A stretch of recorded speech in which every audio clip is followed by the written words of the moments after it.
Mhm. You got a plan B? Plan B would be the one you sent me last night, Yes, I understand. I believe. You want me to leave the meeting and then try again? Yeah, let's do that. Let's try that really quick and you'll hop back on. I'll make you a co-host and we'll try that share screen again. Okay. Well, we're all tuning in here. We got a few minutes. We're gonna get all of our computer stuff squared away and then get up and rolling.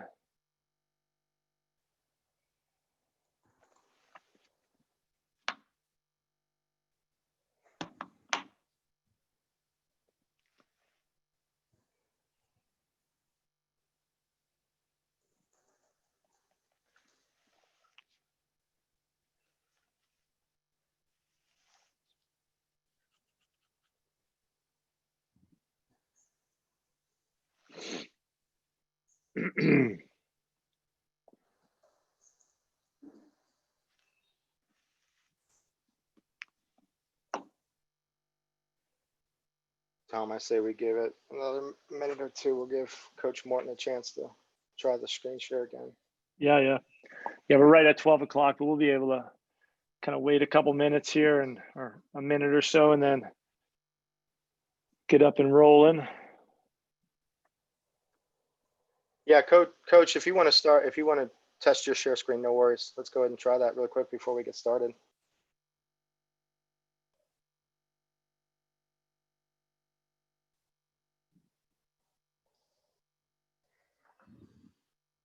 Are you talking to me or Andrea? Andrea, there we go. Oh, okay. So I see your screen and I see the slide on the side. I don't know if you want to use a presenter view.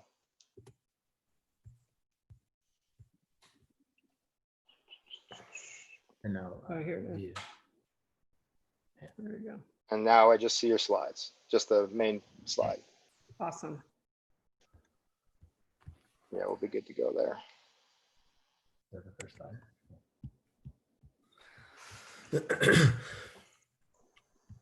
There we go.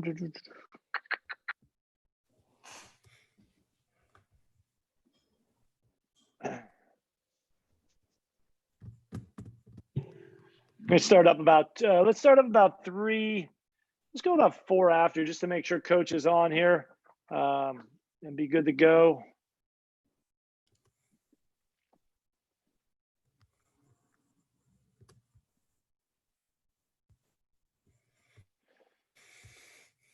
See, Coach is back. I don't know that it didn't send.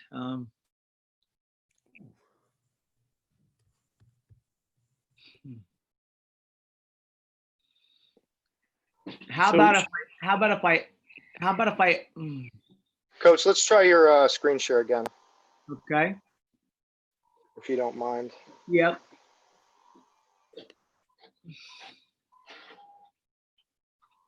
And so now I click screen share, then I click on my presentation. Yes. All right. So now it's behind the Zoom, which is good, right? Yeah, we just don't see it on the screen here. Yeah, I know, because when I come up with screen share, it's blank and nothing's on here. See what I'm saying? Yeah, we've never had that. Did you press share at the bottom of the screen, Chip? I did not. Let me try that. So you got to select your slide and then go to the bottom right and it says share. Oh, wait, here we go. Here we go. Hold on. Okay, here we go. Bob. Hey! Yes. It's a good thing we had Bob on today. Yeah. Bob to the rescue. Bob spoke my language. Yeah, because super high tech. Jeez. Now, here's going to be the thing. Well, I think you are third in the speaking order, so we're going to have to take you off screen share and hope it works on the back end. No, he's golden now. Are you kidding me? The guy's He's set. He's ready. So should I just minimize? What should I do here? Just stop the share or what? Yeah, stop the share, and then Okay. we'll let Tom do his thing. Okay, good, perfect. All Thanks. right, we're going to start this up today. So, everybody, welcome to another edition of All Access. Today, we've got truly world-class speakers on here. And before I get to them, I just want to hit you with just a few stats of the collective of these three speakers. There is over 80 years of strength and conditioning knowledge that we are going to hear right now. They have won championships at every single level you could imagine: high school, college, pro. They've seen it all. They've done national championships, division, regional, everything.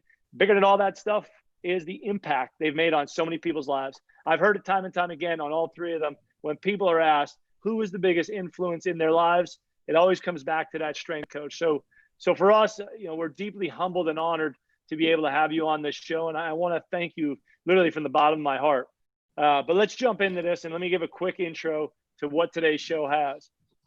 First on our list is Coach Bob Alejo from Cal State Northridge. He's going to be talking about the collegiate high performance model.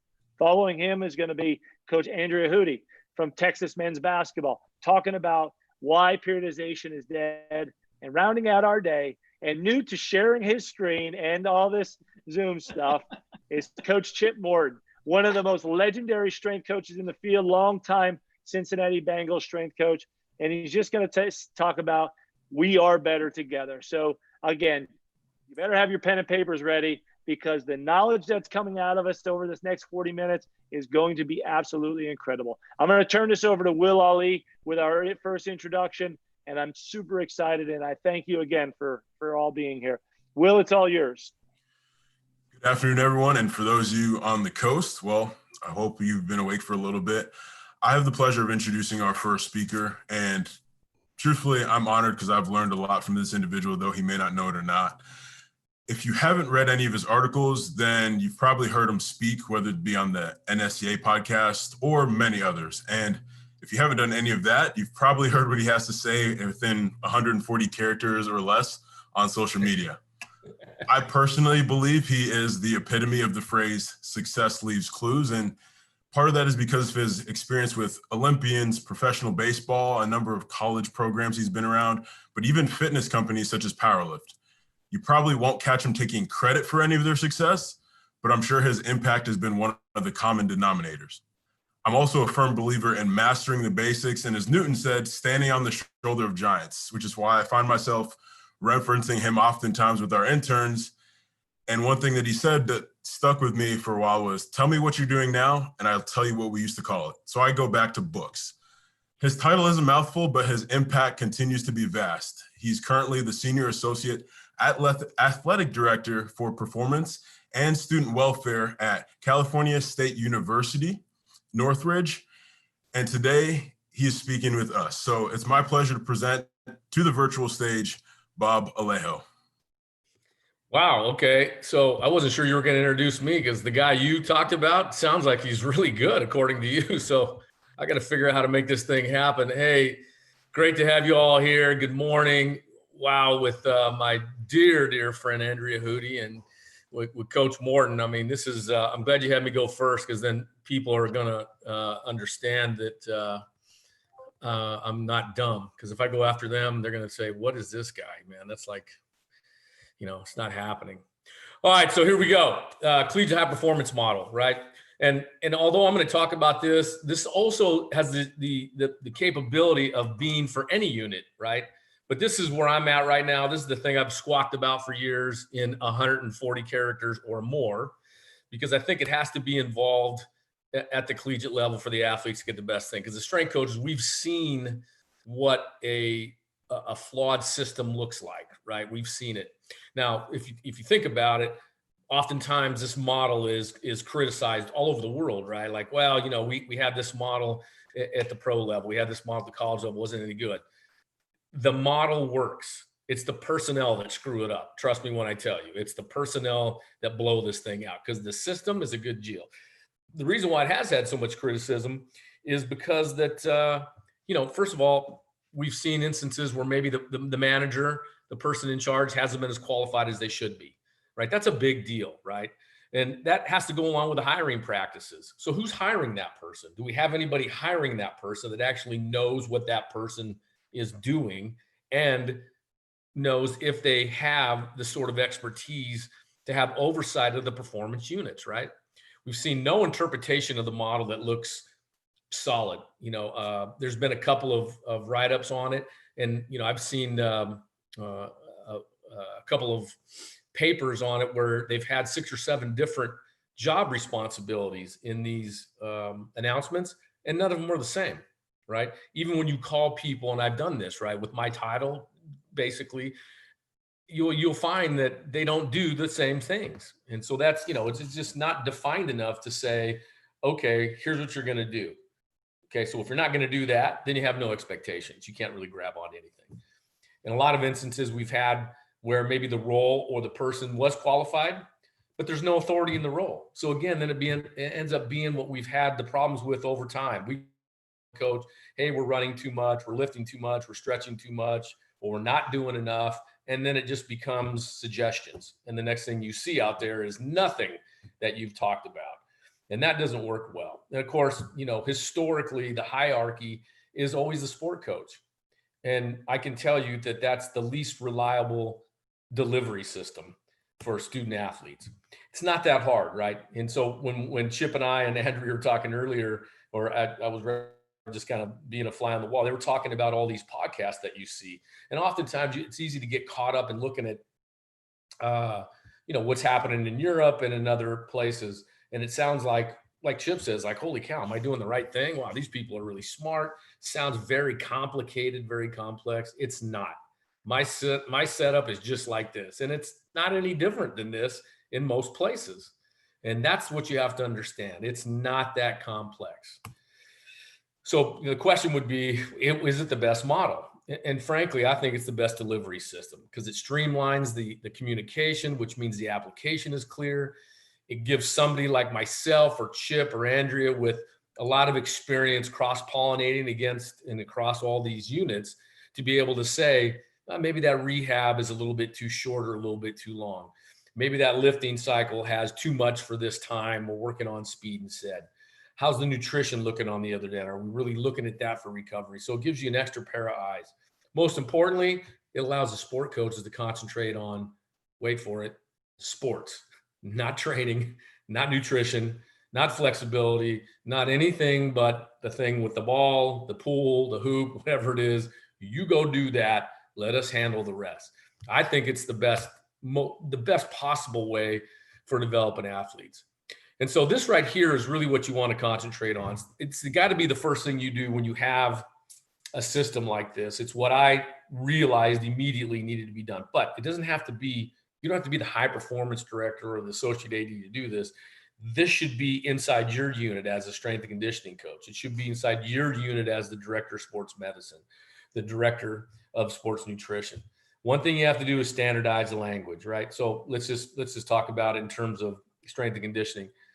You can't have one coach writing a program for a reverse lunge and that same movement is called a one-legged squat on the other sport, right? You can't do that because what happens if I have to work with your team? I mean, I won't know what's going on. So that language has to be the same. On an expanded sort of landscape, it's the same thing in sports medicine, right? Athletic trainers and what we do is essentially the same thing. They just work with a different population, right? They have a population that's coming back from ground zero. We have a fitter population that's moving forward.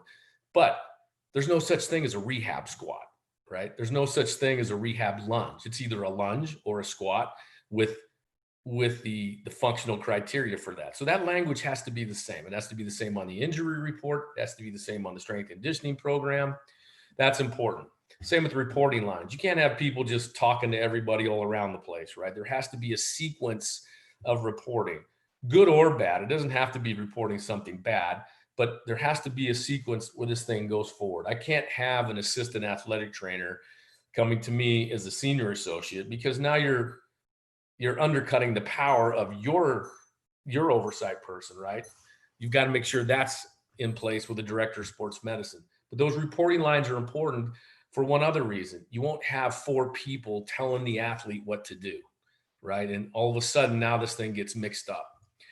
Formal and informal meetings, it's apparent that you standardize formal meetings, but I would think, and I know most people would agree here, that the informal meetings is what drives the business. If you look at business models, I do a lot of looking in the Harvard Business Review. They'll tell you that mid-management drives all businesses because there's more of them than there is of supervision, of oversight. So all those informal meetings that you walk by, how you feeling, what you doing, nice lift, what's going on today, those add up into training. It adds into history, it adds into intuition, and it's actually documentation of sorts, right? Which leads me to the next thing. Make sure everything's got to be written down. Like, how many times have you seen this in certain areas? Oh, I gave so-and-so this kind of diet. Oh, this is, they couldn't run today, so I put them on the bike. Okay. For how long? 20 minutes. Did you get a heart rate? Did you get a resistance? Did you get a speed? Those things are important. What do? That's exactly what we do. You want to see what we do in the weight room? I got sets, reps, loads, day, time, exercise sequence, all those things. So I got to expect that same thing from my sports nutritionist, my sports scientist, and my athletic trainer. I need all those things. You can't just say they rode the bike for 20 minutes. That doesn't do me any good.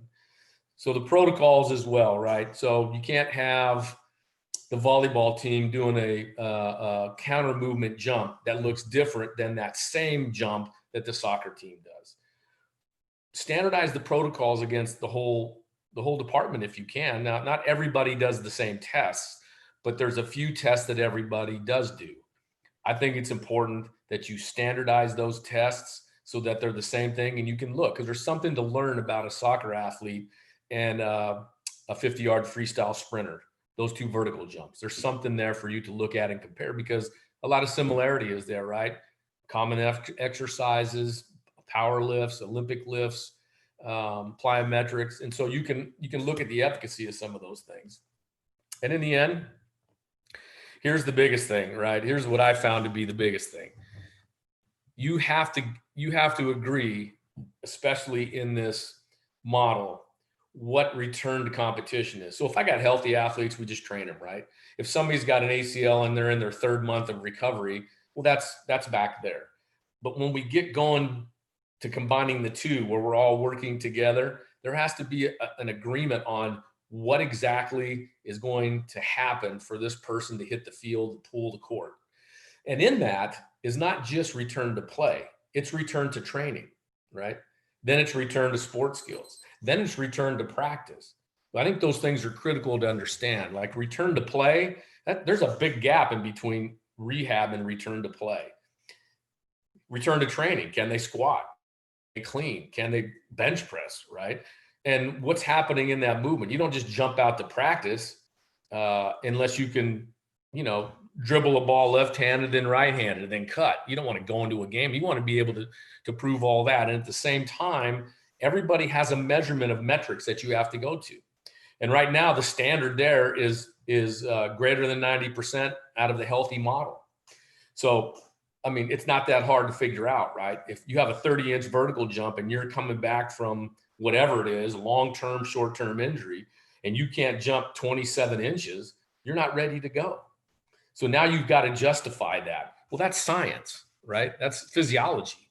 If you're going to go out there and be a 100-meter sprinter and your squat's only 75% of your best, that's not good enough, right? So we have to have not like, oh, they look pretty good, or I had them jog a little bit, and they're like, that's not a metric.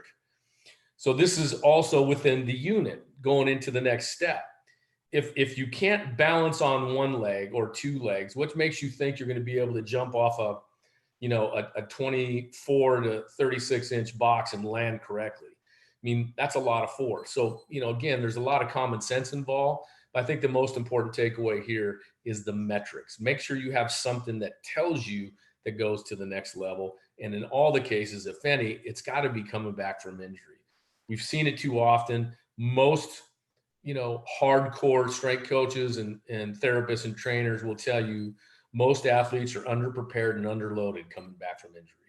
And you just can't do that because it's hard enough to try to duplicate, if not impossible, anything in training in the weight room.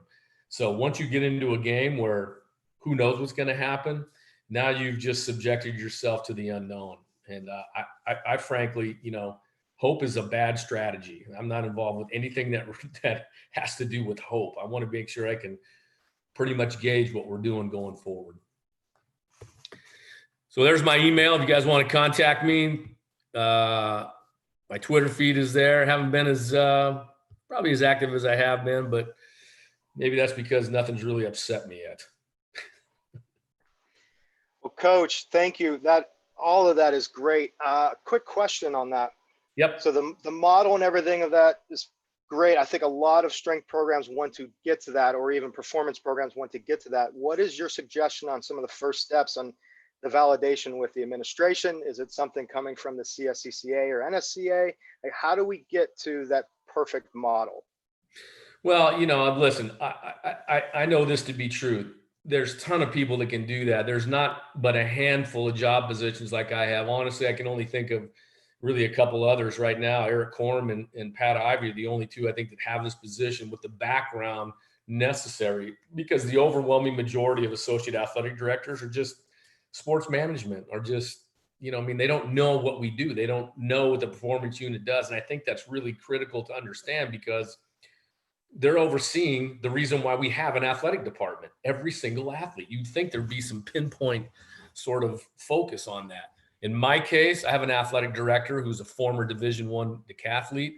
There's no shortage of support from him. So it's that piece right there. And, once you structure it, it's not as if there's not examples of how to run this here. I mean, Europe's been doing a pretty good job of setting the system up. Now, you can argue one way or another, whether it works or not, but the system works. It's almost like talking about squats. So squats is a bad exercise. Well, the squat is inanimate. It's who's coaching it. The barbell doesn't do anything. You fix that movement right, and it's a fantastic exercise. It's the same thing. So you can certainly contact me if you want to talk about it, but I would say more than anything, do your homework.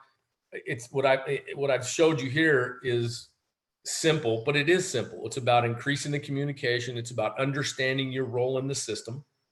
And it's making sure that it's collaborative to understand where the roles start and where they end. At some point, for example, the rehab exercise is no longer a rehab exercise.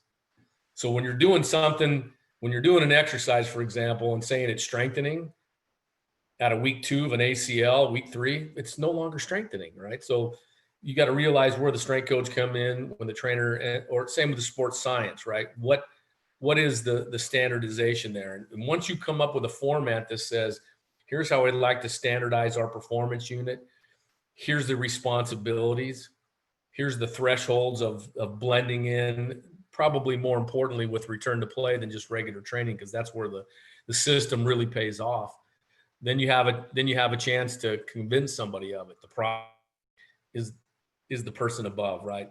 I mean, even the Big 12 commissioner talked about, after a couple of catastrophic injuries, that there's a problem with the hiring practices of strength coaches, the qualifications and all that.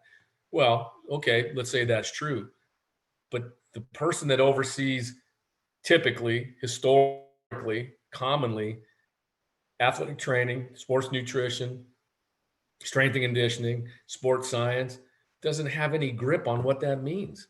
Just a general kind of pop out there. How many times has your senior associate athletic director spent 1 day a week in your weight room? Very One little. day a month in your weight room? Yeah. 1 day every 6 months in your weight room? And I'm not talking about coming in, checking it out for an hour. You think I can go anywhere in the country? I mean, I think I'm pretty good. I know I'm old. I've seen a bunch. I can't go in a weight room for an hour and understand, oh yeah, no, you're good. Right? Yeah. So No, absolutely. Yeah. The hiring practices is the killer, the one above the top. Yeah. I think it just takes a collective. It takes all of us, and listening to great minds and experienced minds like you, and making a big push for it, because that's the only way it's going to change and really best serve the athlete. So I thank you for all that. I know this won't be the last time we're going to be talking to you about this kind of stuff. So we will be, we'll definitely keep in touch, and grateful for you to join us today. But I'm going to pivot now to your good friend. I'm going to take us back to 2015. I'm in Omaha, Nebraska. I'm with Indiana basketball. We're in the NCAA tournament and we're the 10 seed. So our hotel it's way on the outskirts of town and it's nowhere near Kansas's hotel. So I didn't get a chance to meet anybody there, but we did share a locker room with Kansas for the open practice round, for the media practice. And we're walking in and Coach Self walks out and right behind him is Coach Hoodie. And we looked at each other and we gave each other that, like, I know you're the strength coach, so I'm just going to give you that nod, what's up kind of thing. And then you just keep walking. And that's my personal story with Coach Hoodie. And I've admired from afar, but I haven't gotten to get to know her. But I hope to more after being on the show today. So I thank you for coming on. But I wanted to reach out to people that knew Coach. And so I have Janae Jackson, who was one of my mentors and helped shape the way I carry myself as a coach. He had this to say about Coach Hoodie. Said, Andrea Hoodie is one of the most innovative coaches in the game today. She has the ability to get the most out of each and every athlete in her program. Truly one of the best. And then I went to someone that was recently on the show, Dan McKim. He's a world record Highland Games athlete and former guest on our show. And he said, honestly, she is one of the coolest, most down to earth folks in the industry. She analyzed me leading up to one of my last years of competing. After we tweaked a few things in my deficiencies in my body, I threw 2 new personal bests that season. Always loved talking shop with her. And lastly, our head volleyball coach here at Indiana, Coach Steve Aird, has gotten to know her pretty well. And he said, I am really lucky to know Hoodie. She is a true professional and a fantastic human being. She was a trailblazer in so many ways and worked so hard to achieve greatness. I know so many that have become a better version of themselves because of her, and that's including me. So myself, as well as the Indiana Strength staff, we're grateful to have you. And Coach Hoodie, the floor is yours. All right. Well, thank you for having me. I appreciate it. And thank you for the wonderful introduction. I don't feel like I deserve that, but thank you. And I wanted to thank you guys at Indiana University Strength for putting this on. It's such a great event, and to follow Coach Alejo and then to come before Coach Morton, it's a pretty cool privilege. So thank you guys for having me. And Coach Alejo's his presentation kind of led into, let me see here if I can share my screen.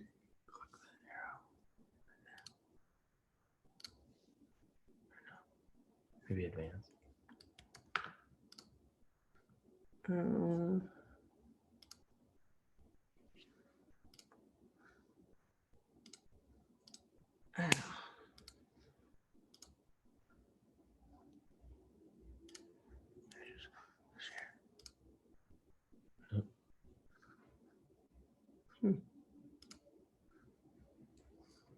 It's not letting me share. Go back to basic. There we go. There we go. All right, so sorry about that. So Coach Alejo's presentation then can lead into what I wanted to talk about today, which is the end of periodization right in front of us. And the fact that you have to take these people or these athletes and look at them as individuals and understand where they're coming from competition, injury, all these different things. We have to look at the individual and see how the individual responds to competition and training, injury, and all these things. So instead of periodizing anymore, we adapt to each individual based on the technology that we have. So our goal with training these athletes for team sports is to create the healthiest. And with that, they're resilient and robust, but then also the most consistent athlete on a day-to-day basis. I think each one of us on this call has probably dealt with athletes, probably more often than not, that actually are different every day. So how can we, as coaches, help them to be the most consistent power producing or force producing athlete on a day-to-day basis with positive results? So again, the two goals are, can we create healthy and can we create consistent? And the best ability an athlete could have is availability, because I know the worst athletes that we have are probably the injured ones, because they create a lot of other issues.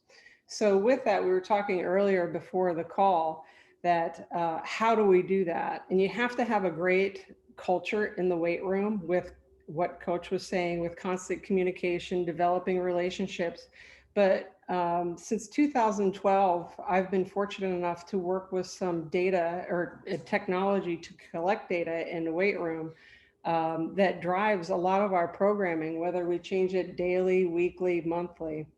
But my argument is then periodization is dead if we're treating these people as individuals, because we can't just program like we used to under all these European research things and what has been going on with traditional linear periodization. We can't treat it as one major competition anymore. Now we have 35 on average. Let's just use basketball, for example, and we're competing 2 to 3 times a week. So I don't know if we can use this periodization or linear periodization model anymore. I don't think I've used linear periodization since 2004. So I'm finally catching up with myself, saying that it's almost dead. So not to take away from what's going on in the labs and whatnot, because I do believe in the research and what's coming out, but how can we apply it to real life?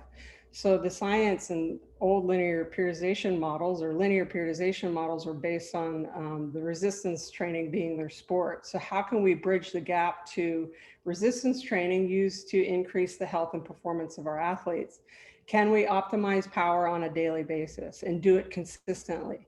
Can we flatten the asymmetries, not just left versus right? I think left versus right anymore, I don't even think about that anymore. Thinking about other asymmetries that we have to deal with, and can we decrease the opportunity of injury? All this coming from the fact that I was an injured athlete, and it's miserable when you're hurt, and you're hurt all the time. So where do we start? So can we start with these linear periodization principles and guide it to a flexible nonlinear, or do we even plan for it anymore? Because the reality of it is that we answer to our sport coaches, for the most part. We have to win to keep our jobs. So there's constant changes going on with academics, personal life, the intensity of practice, whether the game went into overtime, however many minutes you played, were you hurt? So this was 2002, I think, 2002 or 3. This was a graph that I gave to Dr. Kramer when he was down the hall at the University of Connecticut, where the first part of the graph there, the first 63 days approximately, they're nonlinear planned. So we were hitting the spectrum of strength on the force load or the load velocity curve every day during the week. So then right there about day 64, we went into flexible nonlinear periodization, where we just adapted to what I was given from the athletes on the court. So you can see how the variability of that graph changes as soon as competition starts. So that was back in, I think it was 2002 or 2004 with Dr. Kramer. So anymore though, our training is testing, because we consider the weight room part of our practice culture now. So when we do have the athletes in the weight room, which is every day, it's part of our practice culture, we use Sparta Sports Science to look at movement sequencing, measurements of force in a vertical jump. We use Elite Form for velocity, power, and work, and then we use Catapult as a guide for practice. So we're constantly collecting all of this information, and okay, well, what do we use? Because there's a ton of information. We get the objective feedback from the technology. We use subjective feedback from our athletes, but our lagging KPIs, which drives everything, is health and performance. But our leading ones are rate of force development, average concentric output, impulse. We're looking at power, velocity, and work. So this is an example of what we did with Dr. Fry at Kansas, where this was a team. So year one, this was our squat test. We trained across the continuum. We went, just for example, 30, 40, 50, 60, 70, 80, 90% of their squat max. And we graphed it on a force velocity curve. And then year 2, we actually pushed that force velocity curve up and to the right. That B graph shows that power output increased from about 550 to over 600. What was impressive about this, I think, and the results that we had were that these were both guards and bigs. So it wasn't just the guards getting better, it was everybody was getting better. So these were team averages that we used for this flexible nonlinear, but it also covered that whole load spectrum. So having the weight room as part of our practice culture has really been advantageous for us increasing power output and creating the health of our athletes. Because again, we can't determine what direction practice heads. We can't determine the intensity or the minutes or the volume of competition sometimes. Injuries come up, and academics, readiness is best when classes aren't in session, is what we've found. So let's see. So when we look at some asymmetries, we're not just, I put left and right out there on the right, and we have to look at, okay, eccentric versus concentric. What type of athlete are we working with, and what can we do to make them healthier? Do we have to slow things down? We found with Dr. Fry that upper body mass really took away from power output with our basketball players as compared to lower body mass. So that was an asymmetry that we found. And then some athletes are stronger and some actually move better when they're moving faster. So can we eliminate a lot of asymmetries that we find in each individual athlete? So I agree with Coach Alejo in that our modern strength and conditioning coach, right, should be able to manage, delegate, adapt, grow, or have a growth mindset, be effective in communication, have administrative skills, and follow a budget. They should have a degree in exercise, compete as an athlete, and have real experience. So a lot of our success is based on the fact of we have to have great interpersonal skills and really, you know, have the specific skills, but really work on our interpersonal skills for management. And that's all I have.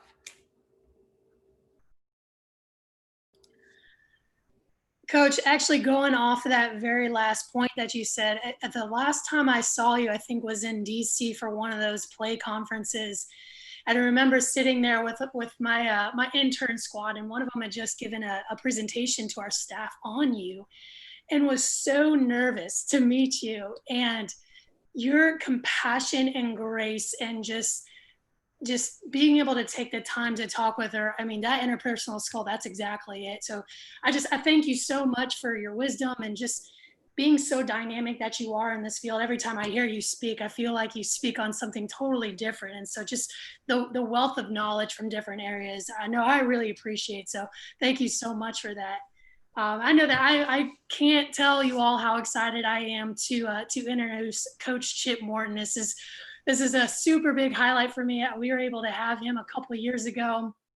We hosted an SBA conference and he spoke at it.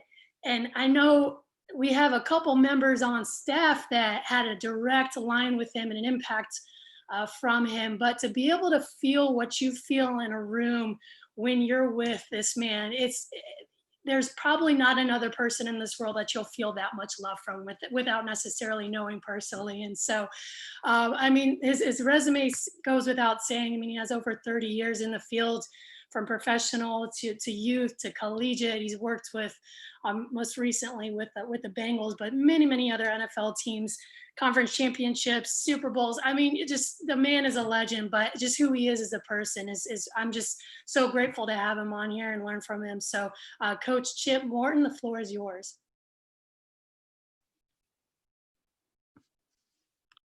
There we go.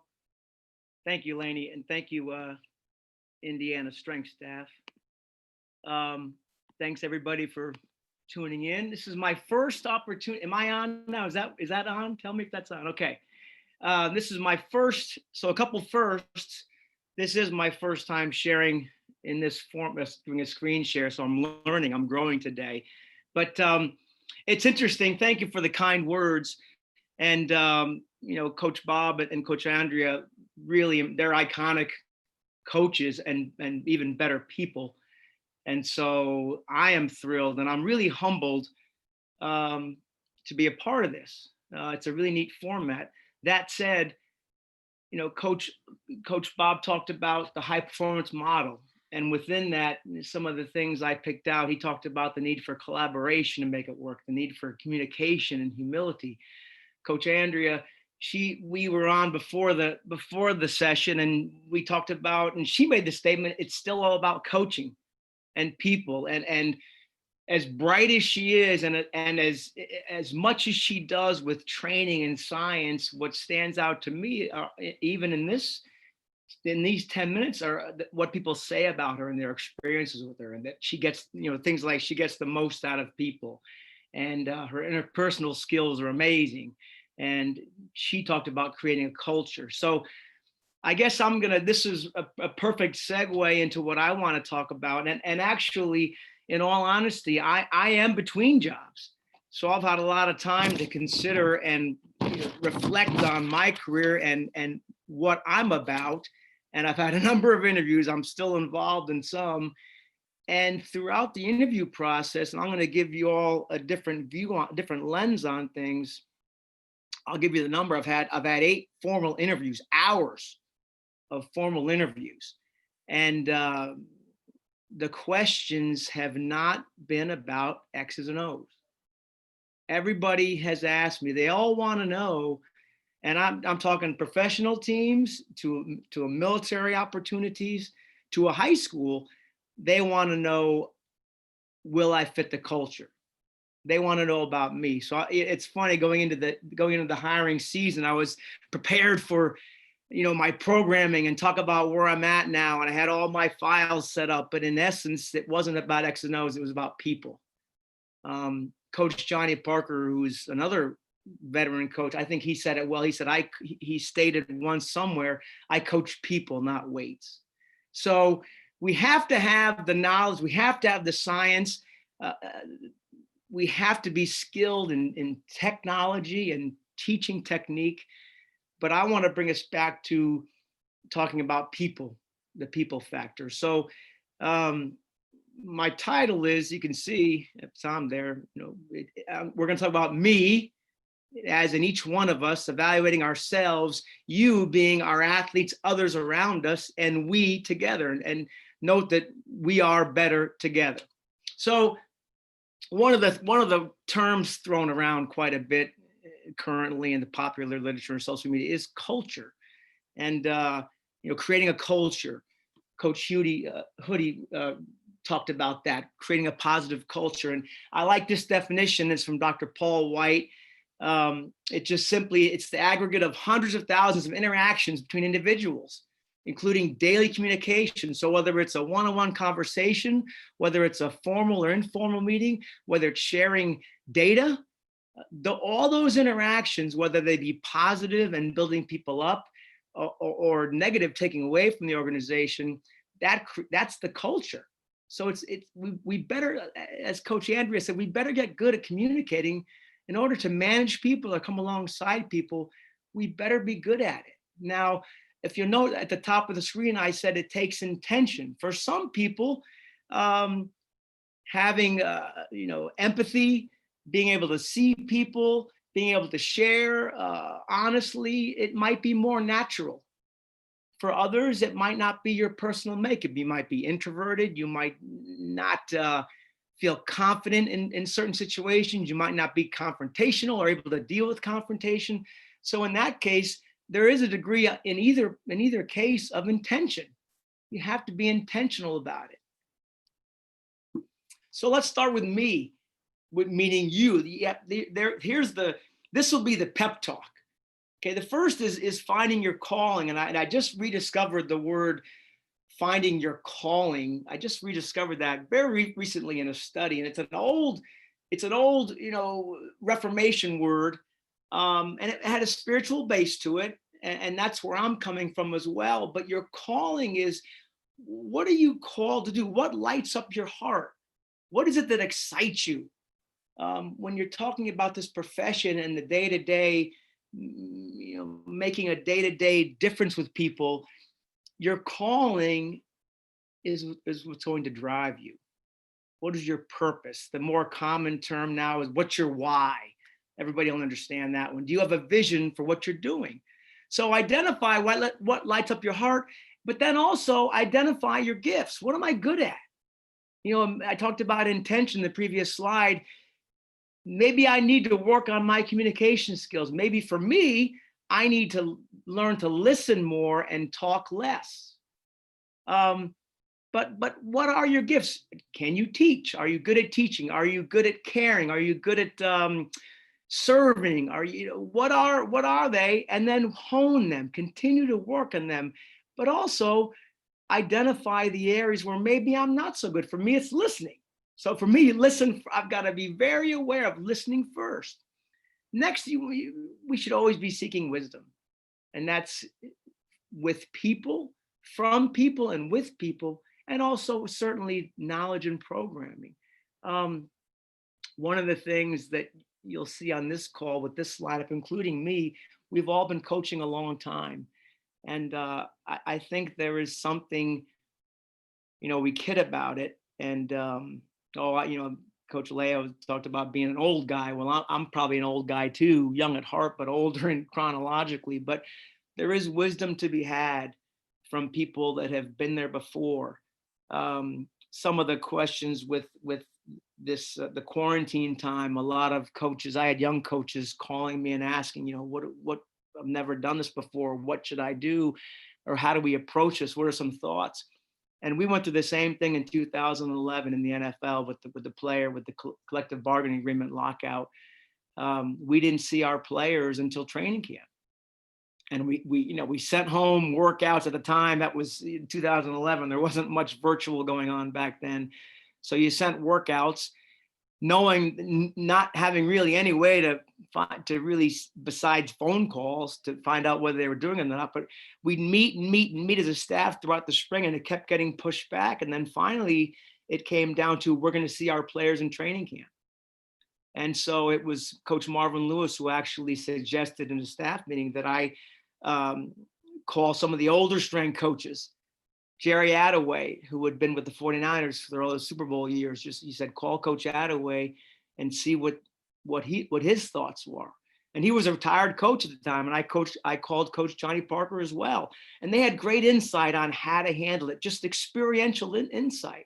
So I was seeking wisdom from older, experienced coaches that had gone before me, as well as the current science from our RD and from the exercise science community. So it was seeking wisdom, both current knowledge and the cutting edge knowledge, but also talk to people who've been there before.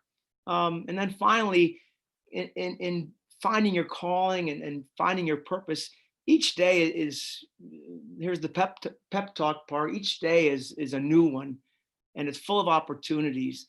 So, live each day, learn all you can, and grow in relationship and knowledge and in your skill set, because life is rich. And I say life is rich in that includes both the good times and the hard times. Richness can be deep emotion either way, but it all makes life better. So experience it. So now here's the real talk. So I just gave you the pep talk on finding your calling. The real talk is it's important to have a proper view of yourself. And we're talking here about humility. Certainly don't think of yourself more highly than you are. That's just humility. And Coach Alejo talked about having humility in meetings and with athletes, and being able to own when you're wrong, or listen to other people's insight and learn and grow from people. When I was a younger coach, I always called myself an army of one. And I tend to have the attitude that if it's going to get done right, then I need to do it myself. And my answer to that now is, is that the best? That's not the best model. the best model is one of cooperation, communication. And with that, we have to be able to see tenderly our own flaws. Where can I grow? Where am I blind? Do I have any blind spots? Am I missing something? And people will share that with you. You'll see that in your interactions. And oftentimes, if you have a trusted friend or trusted peer, I will ask them to deliver, share that with me, but do it gently, be gentle with me so I can receive it, but then just owning your flaws. So confident humility is what you're striving for. Confidence in that your material, confidence that you've been learning all along, you've put time in, the X's and O's, and how to teach, the cues. The humility, though, to deliver that where it's receivable, that requires experiences, and time as well. Here's where, and this is where, so I just talked about me, my introspection. Now we're going to get to your athletes and the people around you. And this is where I always started. And this was the prayer of one of the great military political leaders of the ancient world. It's from the Old Testament, from the Psalms, and those words were prayed by King David. And if we talk about affirmations for people and who they are when you're dealing with people, your athletes or your family or your friends, the people you work with, the people you meet at the supermarket, I try to see them in this light. And this was David's prayer. I praise you because I am uniquely and wonderfully made. Your works are wonderful. This I know full well. That is my affirmation when I'm feeling down or when I need to be reminded. This is what I go to. And this is a slide, not this exact slide, but I would share this with our rookies when we'd have rookie minicamp at the Bengals. This was one of the first slides when we had our introductory meeting, who we are as a staff and what we're going to do this year, and welcome to the Bengals. This was the first slide I shared. So we started here, and it's amazing in that demographic how many young men. These were talented. These were all drafted players, free agents. These were rookie hopefuls, first-year hopefuls on a professional football team. And they had never heard this. They'd never heard it spoken to them. And I know it's a faith statement. It's a scripture statement. But I believe it's a truth. And when you hear that, and Lainey and Tom and Andrea and Bob, this is true about each and every one of us. There's only one of you, all of you in the whole wide world, and you're unique and remarkable. So if you start there in all your relationships, you start there in how you see people, how you treat them, how you coach them, how you teach them, how you correct them, that's going to be a powerful place to start. So here's where we go with that. So starting with them being, everyone you meet, everyone you encounter is unique and remarkable. As a coach, I believe there's a certain amount of devotion that goes on, being devoted to one another in brotherly love. And that's filial love. There are different types of love. And that's a whole nother talk. But brotherly love is a fondness and a care for another person that grows over time, and it grows because you're in contact with each other. So be devoted. It's self-sacrifice. The current term would be servant leader. That's the hot term right now, but it just means being humble and meeting the needs of other people. So you're pouring in. As a coach, you're pouring in knowledge, you're exhorting, you're encouraging, you're correcting, you're listening, you're coming alongside and making them better. With that, you're pouring in, and you're also trying to draw out the best. One of the mottos, or one of the motivating factors in the NFL for most, I'd say for all athletes, is, can you make me better? That's what athletes oftentimes want to know. Can you make me better? And if you can, I'll listen. So you're always you're pouring in and you're drawing out. And just keep in mind, and this is another hashtag right now, we're training humans. And when I first heard someone mention that recently on Instagram, I chuckled. I thought that's a great thought and a great theme. Now it'll be overdone. But it's sad that we had to be reminded, hey, you're training people. And that goes back to what Andrea said, you get the most out of people. And what Coach Bob said about being humble, and what Coach Johnny Parker said, I train people, not weights. So I guess it's good to remember that they are people with opinions, with joys, with fears, with insecurities, with things that light them up. And it's seeing them and reaching them and pouring in. Let's get to that. We shouldn't really have to say that. And finally, we talked about ourselves, introspection. We talked about the people around you, others. So together, what you're looking for is a spirit of cooperation. And when I coached for the Carolina Panthers in the 90s, Coach Don Bro always talked about the spirit of cooperation. And you could also, in more modern terms, call it collaboration.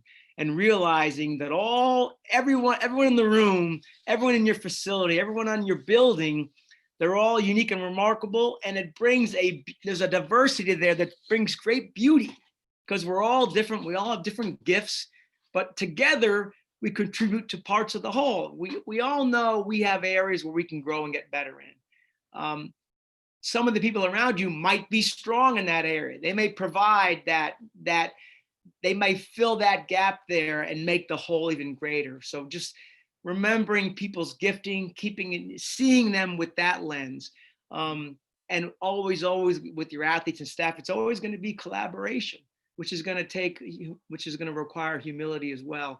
And finally, we thrive. Note that we thrive. We all thrive in a relationship. We were built for relationship. A famous study, the longest longitudinal, I talk about it a lot, the Grant study at Harvard University was started in 1938. And they studied undergraduates at Harvard University. And it's still going on to this day. And they've had a number of directors that run the study. But the question was, what makes people flourish? What is it that makes people thrive? And they followed, starting 1938, the sophomore class, they followed them throughout the lifetime and continue to follow to this day. And they wondered, was it professional success? Was it money? Was it degrees, academic degrees? Was it the number of children they had, or family success, or happy marriage? What was it that caused people to flourish? What makes us come alive and thrive? And after the statement a few years ago from one of the directors was, 75 years and $40 million later into the Harvard study, what makes people thrive is love, having caring relationships in life. That was the one common thing. It wasn't title, it wasn't salary, it wasn't success in business or in coaching. It was the relationships. And I think that it's imperative, like Andrea said, to continue to stay on the cutting edge. And I'm going to listen to her talk again. And I may have to call her on that, because she's way ahead of the curve on things. And Coach Bob, who's an older experienced coach, who is really running in management, in high performance management, taking an experienced hand and applying it to a modern concept and making it work. So those relationships, keep that in mind, learn all you can, but also strive to pour into others and see others as unique and wonderful. If you start there, everything else will go that much better. So I think I went a little long, but I appreciate you listening. So thank you.